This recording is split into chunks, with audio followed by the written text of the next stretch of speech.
हरे कृष्णा, राधे राधे। सभी को रमा एकादशी की ढेर सारी शुभकामनाएं। रमा एकादशी इस बार 27 अक्टूबर और 28 अक्टूबर दोनों दिन है, परंतु द्वादशी युक्त होने की वजह से 28 अक्टूबर को यह व्रत रखा जाएगा। रमा एकादशी का व्रत कार्तिक मास की एकादशी तिथि को मनाया जाता है, जो कृष्ण पक्ष की एकादशी कहलाती है। रमा एकादशी करने से विष्णु जी का काफ़ी आशीर्वाद मिलता है और कृपा मिलती है। इस प्रकार पौराणिक कथा के अनुसार कहा जाता है कि एकादशी व्रत सभी व्रतों में श्रेष्ठ है। जो मनुष्य एकादशी व्रत धारण करते हैं उनको पृथ्वी लोक पर तो सुख समृद्धि प्राप्त होती ही है और अंत में वैकुंठ धाम की प्राप्ति होती है। इस प्रकार एकादशी व्रत करने के उपरांत मनुष्य को एकादशी व्रत कथा का श्रवण करना चाहिए या पढ़ना चाहिए। तो इस प्रकार एकादशी व्रत का महात्म्य बहुत अधिक बढ़ जाता है और विष्णु जी की कृपा विशेष रूप से मिलती है। तो सभी को कथा का श्रवण करना चाहिए अथवा पढ़ना चाहिए। तो कथा का महत्व है, इसलिए चलिए कथा के बारे में बातें करते हैं। तो पौराणिक कथा के अनुसार मान्यता है कि एक राजा थे जिनका नाम मुचुकुंद नाम था। वो काफ़ी विष्णु जी के परम भक्त थे, काफ़ी सत्यवादी थे, बहुत ही धर्म परायण कामों में लगे रहते थे। वो हमेशा अपने पूरे ग्रामवासियों के साथ हमेशा एकादशी व्रत का पालन करते थे। यहाँ तक कि उनके राज्य में पशुओं को, जीव जंतुओं को भी एकादशी व्रत करना कहा जाता है कि मुचुकुंद राजा के राज्य में मनुष्य क्या, पशु भी, जीव जंतु भी एकादशी का व्रत करते थे। दशमी के दिन ही ढोल नगाड़े के साथ ये घोषणा करवा दिया जाता था राज्य में कि एकादशी है कल और सभी को व्रत रखना है, और पूरे निष्ठा के साथ और पूरे विधि विधान से एकादशी का व्रत पूरे राज्य में रखा जाता था। घोड़े, हाथी, जीव जंतु जो भी होते थे उनको भी भोजन नहीं दिया जाता था। इस प्रकार एकादशी व्रत का महात्म्य काफ़ी अधिक था उस राज्य में। एक बार कथा के अनुसार एक बार राजा की कन्या थी, उनके पति, राजा की कन्या का नाम चंद्रभागा था, उनके पति का नाम शोभन था, जो एक दूसरे राज्य के राजा के पुत्र थे, मगर वो काफ़ी निर्बल थे।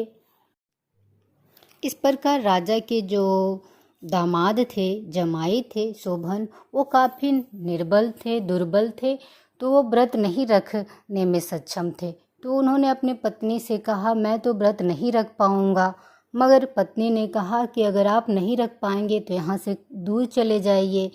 पिताजी जो हैं, जो राजा हैं, वो आपको व्रत रखने के लिए ज़रूर कहेंगे और आपको व्रत रखना ही पड़ेगा एकादशी का। इस राज्य का यह नियम है कि जो भी है मनुष्य उसको रखना होता है यह एकादशी का व्रत। इस प्रकार शोभन ने बहुत मुश्किल से, अनमने ढंग से कोशिश किया व्रत रखने का, और उन्होंने निष्ठा के साथ तो नहीं रखा था। इस प्रकार निष्ठा के साथ तो व्रत नहीं रखा था शोभन ने, मगर किसी तरह से उन्होंने व्रत किया और अंत में उनकी मृत्यु हो गई। इतने वो दुर्बल थे, वो व्रत रखने लायक नहीं थे, मगर उन्होंने व्रत रखा था। इस प्रकार उनकी मृत्यु हो गई, पारण करने से पहले मृत्यु हो गई। तो राजा ने उनको सुगंधित लकड़ियों के साथ उनकी कर्म क्रिया जो भी होता है अंतिम, उन्होंने करवाया। इस प्रकार उनकी जो चंद्रभागा पुत्री थी वो राजा के पास ही रहने लगी। तो मंदरांचल पर्वत पर एक बार उस गांव के एक पंडित गए, तो उन्होंने शोभन को देखा। काफ़ी अच्छी नगरी थी वहाँ पर और वो शोभन वहाँ के राजा थे।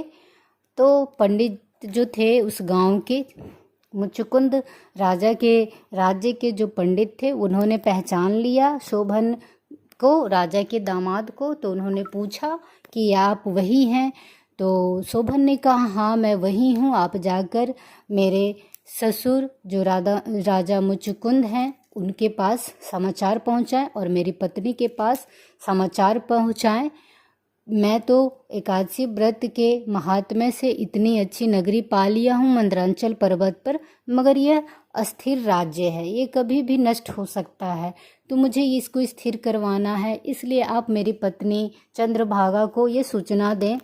तो इस प्रकार जब पंडित उस राज्य के पहुँचे उस राज्य में, तो चंद्रभागा को सूचना दिए कि मैंने आपके पति को देखा है, वो बहुत राज ठाट से रह रहे हैं, बहुत ही अच्छा उनका राज्य है, मगर अस्थिर है, वो स्थिर नहीं है, अस्थिर है, इसलिए आप कुछ उपाय करें जिससे उनका राज्य स्थिर हो जाए।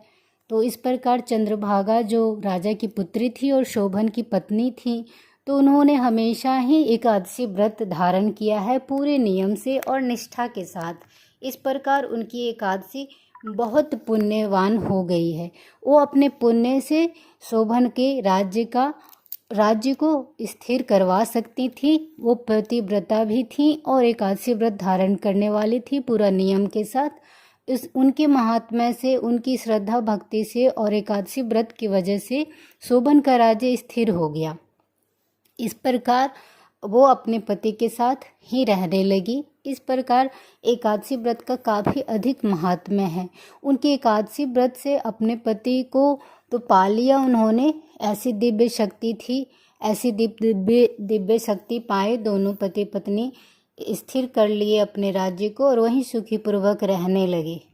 और इस प्रकार अंत में विष्णु लोक बैकुंठ धाम पहुँचे। इस प्रकार एकादशी व्रत का बहुत अधिक महत्व है और जो भी लोग इसको नियम से निष्ठापूर्वक श्रद्धापूर्वक करते हैं तो उन पर विष्णु जी की श्री हरि की कृपा बरसती है और जीवन पर्यंत तो बरसती ही है। साथ में जब मोक्ष की प्राप्ति हो जाती है, बैकुंठ धाम की प्राप्ति हो जाती है। यह इतना महात्म्य वाला एकादशी व्रत है, तो सभी को इस व्रत का धारण करना चाहिए और कोशिश करनी चाहिए कि श्रद्धा भक्ति से करें और ईश्वर पे अटूट आस्था रखें और हमेशा नेक कर्मों में सत्यवादिता के साथ सच्चे कर्मों में लगे रहना चाहिए और छल कपट त्याग देना चाहिए। एकादशी व्रत हमें यही सिखाती है कि दूसरों का भी भला करें, साथ में आपका भी भला होगा। और एकादशी के दिन चावल नहीं खाएं, पूरा निष्ठा और श्रद्धा से भक्ति के साथ हरि जी का, लक्ष्मी जी के साथ पूजन करें, आराधना करें, दीप धूप नैवेद्य चढ़ाएं, फूल फल चढ़ाएं और इस प्रकार भक्ति पूर्वक। और रात में कहा जाता है कि रात्रि जागरण भी करना चाहिए। तो इस प्रकार जितनी श्रद्धा भक्ति हो पाती है करनी चाहिए। तो एकादशी व्रत का काफ़ी अधिक महत्व है। इस प्रकार एकादशी व्रत धारण करना चाहिए। मनुष्यों का कल्याण होता है और उसके कई पाप धुल जाते हैं, मिट जाते हैं। साथ में पितरों लोग को भी तृप्ति मिलती है। एकादशी व्रत बहुत बड़ा व्रत में आता है, महाव्रत में आता है। एकादशी व्रत का महात्म्य बहुत अधिक है। इस प्रकार सभी को एकादशी व्रत धारण करना चाहिए। राधे राधे, हरे कृष्णा।